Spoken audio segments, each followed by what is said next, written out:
With a huge new update, Nintendo is doing everything they can to make sure that Tears of the Kingdom launches as smoothly as it possibly can, boosting the graphical power and the performance capabilities of this game shortly before launch in a brand new patch.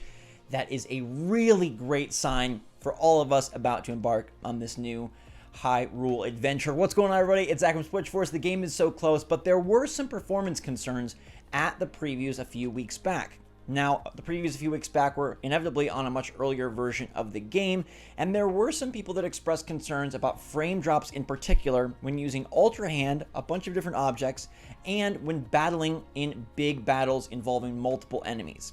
Now, there were some outlets that reported no performance problems, but we kind of knew there would be some performance problems from the jump. I mean, the Switch is very old hardware. Pokemon Scarlet and Violet struggled mightily with its open world and had a cavalcade, just a huge cornucopia of so many performance issues. We're talking 1 frame per second windmills, unacceptable. Nintendo and the Pokemon Company Game Freak have not completely fixed or even made massive changes to the performance of that game. There have been notable little upgrades, but nothing really like, wow, this runs perfect. With Tears of the Kingdom, I kind of knew that was not going to be the case. I kind of knew that Nintendo would not sit back and let that happen. Even if only some people were reporting frame drops and issues, Nintendo wants to make sure that this game runs premier and absolutely pristine, or at least as premier and pristine as it can. That's why they just dropped version 1.1 for Tears of the Kingdom, and it is going to be their day one patch. Now, the day one patch, according to people who have played the game pre-patch and post-patch, is helping perform a lot better, especially in terms of frame rate. They're noticing far less frame drops, and that Ultra Hand can be used much more smoothly, and that this is a very successful patch based on reports from people who have played the game and are posting on Reddit and elsewhere like, yeah, this really does make a notable difference. Now, what's extra interesting about this patch is that apparently it adds in Fidelity FX, which is a sort of like cheap version of DLSS. This is commonly referred to as FSR from AMD, and we've talked about it before, as it's appeared in Splatoon 3 and Nintendo Switch Sports. And basically what it's doing is it's taking an image that has been rendered at a lower resolution and then using an algorithm to upscale it without affecting the GPU. So basically you can have higher resolution, lower GPU loads, and keep the Switch from combusting and getting all bogged down, hogged down. This is a really good technology to have, and I'm guessing that it's always been there. I'm not sure why people are saying that it's been added with this patch, although we do see that it is in the intellectual property information. When you click on sort of the plus button with the game, it does pop up that, hey, yes, this is using Fidelity FX super resolution, which is really great. It's great that it's using it. It's also not too big of a surprise. And again, I'm not entirely sure why it's sort of being said, at least by some people, that this patch adds it in. I feel like it has always been there. Nonetheless, if the game is performing better and working at a really nice clip, even in comparison to the preview event a few weeks back, that is huge. That is going to be really great, and it could just assuage and remove all concerns of performance problems plaguing this massive game. Remember that Tears of the Kingdom, yes, is open world. So is Breath of the Wild 7 years ago, but Tears of the Kingdom is allowing you to fuse items and weapons. It's allowing you to Ultra Hand vehicles together. It's allowing you to craft all kinds of crazy creations, taking long boards and attaching them end on end, end on end, end on end, end on end, and then using it as a massive ramp to reach a huge platform. Like, there is so much going on with the physics in this game that is at a far higher, I have to imagine, load than Breath of the Wild. And we also have to consider the recall ability, which basically rewinds time. You've got Ultra Hand, you've got recall, you've got fuse, and all of these can be taking place in the same scene, in the same sequence, in the same area.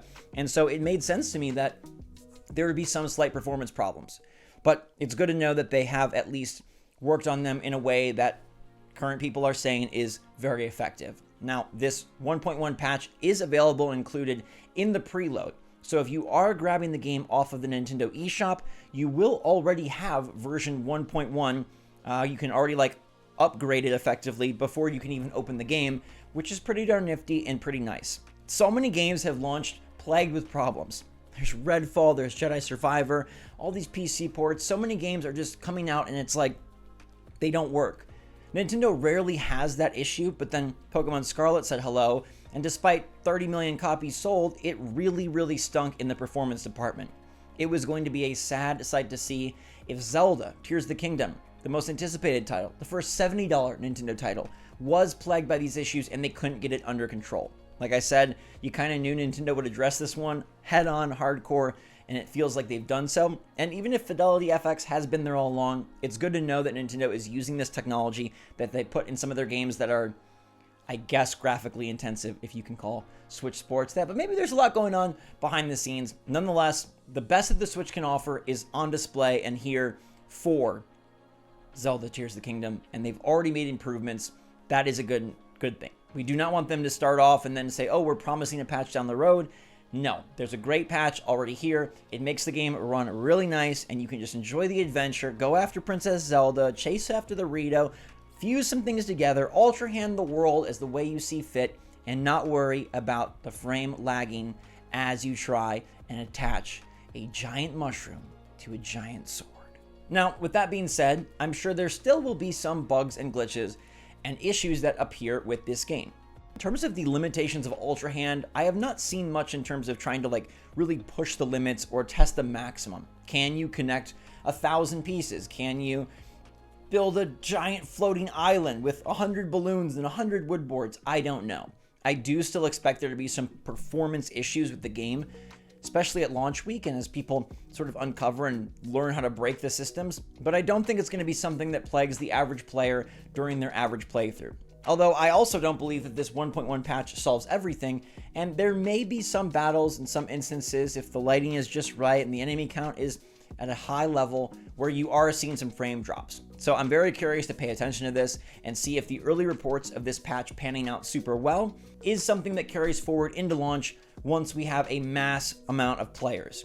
It's one thing to patch a game for 10 sneaky boys out there who have the game, but it's another thing to see the experience of millions of players. And based on pre-orders and based on projections, we're talking millions and millions and millions of players very quickly and all at once. And so we'll have all sorts of feedback, all sorts of reports, and all sorts of glitches, bugs, and game-breaking issues. I don't expect it to be anywhere near Pokemon Scarlet and Violet, especially now with this patch, and I do think this game is built much more soundly, but I did let you guys know about those performance issues back with the previews, because I thought it was stupid to go in expecting a crystal perfect game. Something else that's worth pointing out is this could be another way that Tears of the Kingdom really proves itself as a sequel to Breath of the Wild.